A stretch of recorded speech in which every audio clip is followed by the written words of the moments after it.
तो नमस्कार प्यारे साथियों, अभी हम देखेंगे कि फॉर्मूला कैसे बनाया जाता है। कोई भी केमिस्ट्री का जैसे कोई सूत्र बनाना है आपको तो किस प्रकार से वो फॉर्मूला बनाया जाता है। सबसे पहले आपको इधर दिख रहा होगा मैंने आयन के कुछ नाम लिखे हैं यहाँ पर, ठीक है। तो ये इन आयनों के आपको क्या करना है, ऊपर जो चार्ज होता है इन आयनों का प्रतीक और चार्ज आपको याद करना पड़ेगा यहाँ पर, ठीक है। यदि आप 9th क्लास के स्टूडेंट है तो आपको मतलब ये याद कर लेना। और किस प्रकार से आता है वो हमने दूसरे सेशन में आपको बता रखा है कि ये किस प्रकार से आता है इस पर चार्ज। लेकिन अभी यदि आपको नहीं आता है वो तो अभी याद रख लेना और आपको मैं बताऊंगा कि फॉर्मूला आप कैसे बना सकते हो यदि एग्जाम में आए तो, ठीक है। तो सबसे पहले आयन की बात करूं तो सोडियम यहाँ पर Na+ लिखा है, आप देख सकते हो। Na+ का मतलब होता है कि इस पर जो चार्ज होता है वो प्लस का मतलब होता है वो 1 होता है, ठीक है। तो कहने मतलब +1 का इस पर चार्ज है, ठीक है। इस पर वैलेंसी ये संयोजकता है वो +1 की है। यदि मैंने दो प्लस लिखा है तो इसका मतलब चार्ज 2 है। यदि मैंने 3 लिखे हैं तो 3। यदि माइनस का लिखा है तो माइनस का 1 है। यदि माइनस के देखो 2 माइनस, क्यों माइनस पीछे लिखा जाता है या फिर प्लस पीछे लिखा जाता है, तो यहाँ पर 2 मैंने पीछे लिखा है, कहने का मतलब -2 है, ठीक है। तो अभी हम देखते हैं कि फॉर्मूला कैसे बना सकते हैं हम इसका। तो सबसे ऊपर लिखा है हाइड्रोजन सल्फाइड। एक बात का ध्यान रखना, जो भी आपको फॉर्मूला दे तो इस बात का तो ये फिक्स है कि जो पहले नाम लिखा हुआ होगा वो धनायन का होगा, कहने का मतलब उस पर पॉजिटिव चार्ज होगा, पॉजिटिव वैलेंसी होगी, कहने मतलब प्लस वाली वैलेंसी ही होगी जो पहले लिखा हुआ है। इस बात का ध्यान रखना।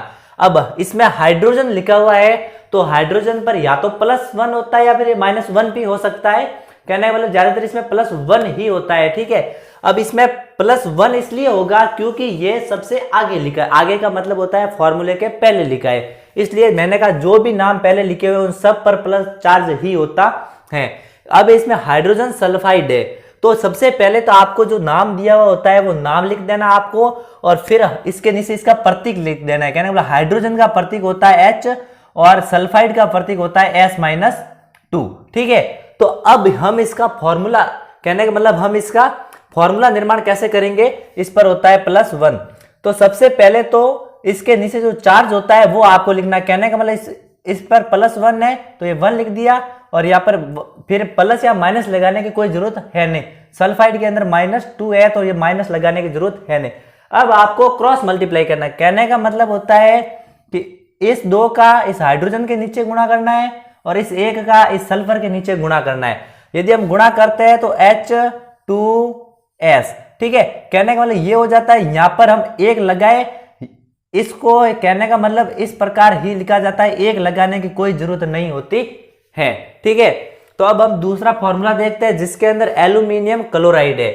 अब सबसे पहले तो आपको यह ध्यान होना चाहिए कि एल्यूमिनियम का क्या होता है प्रतीक इसमें। तो एल्यूमिनियम Al होता है और इस पर चार्ज कितना होता है +3। अब क्लोराइड की बात करूं मैं तो क्लोराइड का प्रतीक होता है, संकेत होता है Cl, और इस पर जो चार्ज होता है वो कितना होता है -1 या फिर 1-, ठीक है। अब हम क्या करेंगे, हमने प्रतीक है, प्रतीक के नीचे इनकी संयोजकता इनकी वैलेंसी लिखते हैं। तो इस पर +3 है तो मैं लिख देता हूं 3, इस पर -1 है तो मैं लिख देता हूं 1। फिर क्या करेंगे, हम क्रॉस मल्टीप्लाई करेंगे इनका, 1 कहां जाएगा Al के नीचे और 3 कहां जाएगा Cl के नीचे, कहने का मतलब Al1Cl3। तो ये 1 लिखने की जरूरत है नहीं, तो कहने का मतलब मैं इसको हटा करके AlCl3, तो ये इसका फॉर्मूला हो गया। तो इस प्रकार आप कोई भी फॉर्मूला दे आपको आप बना सकते हो। यदि आपको इसमें से जो समझा रहा हूं वो समझ में आ जाएगा आपको, नहीं तो वीडियो को एक बार और देख लेना। और कुछ फॉर्मूले होते हैं, जो कुछ फॉर्मूले और है जो मैं आगे वाले पार्ट के अंदर आपको मैं बताऊंगा, तो वो आप देख लेना।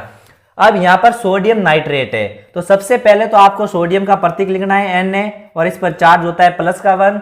नाइट्रेट है तो NO3, ये -1 होता है, ठीक है। या फिर आप 1 नहीं लगाओगे तो भी चलेगा।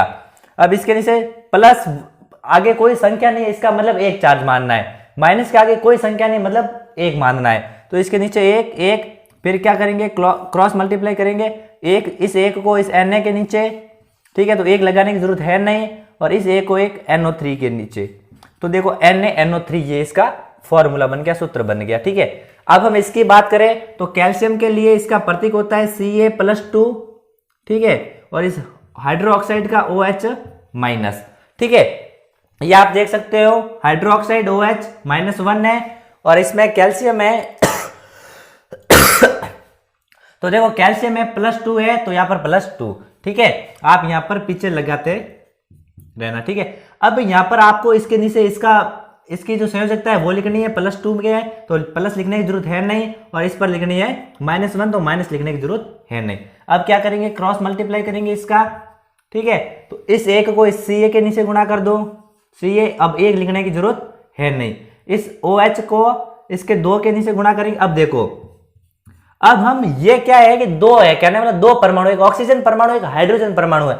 हम तो इसका डायरेक्ट गुणा नहीं कर सकते क्योंकि ऐसे गुणा करेंगे तो ओनली हाइड्रोजन के नीचे ही 2 रहेगा, कहने का मतलब 2 हाइड्रोजन के परमाणु हो जाएंगे। तो इस प्रकार से यदि ऐसे कोई बहु परमाणु आ जाता है कंपाउंड, तो उसमें आपको क्या करना है कि इसको कोष्टक में बंद करके 2 लिखना है नीचे। ठीक है, तो इस प्रकार ये फॉर्मूला बन गया। अब है अमोनियम सल्फेट। अब सबसे पहले तो आपको ये ध्यान होना चाहिए कि अमोनियम का क्या फॉर्मूला होता है। ठीक है, इससे पहले मैंने यहाँ पर नहीं लिखा है तो मैं आपको ये बाद में करवाता हूं। ठीक है, तो यहाँ पर मैंने सोडियम सल्फाइड, तो सोडियम की बात करूं मैं Na+, ठीक है Na+ लिख दिया मैंने यहाँ पर, और यहाँ पर क्या है सल्फाइड, सल्फाइड का मतलब S-2। अब क्या करेंगे हम इसके नीचे इसकी वैलेंसी लिखेंगे तो इसकी +1 होती है और इसकी -2 होती है। ठीक है, अब मैं इसकी बात करूं तो इसका मल्टीप्लाई कर दो आप क्रॉस, -2 है तो माइनस लगाने की जरूरत नहीं, प्लस है तो प्लस लगाने की जरूरत है नहीं। ये 2 जाएगा Na के नीचे तो Na2, और कहने का मतलब ये S है, S के नीचे क्या जाएगा 1 जाएगा तो ये S तो Na2S। तो इस प्रकार से ये फॉर्मूले बने। बाकी वाले फॉर्मूले मैं अगले पार्ट के अंदर बताऊंगा।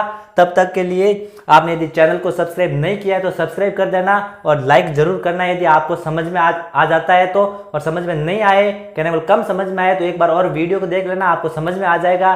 तब तक के लिए धन्यवाद।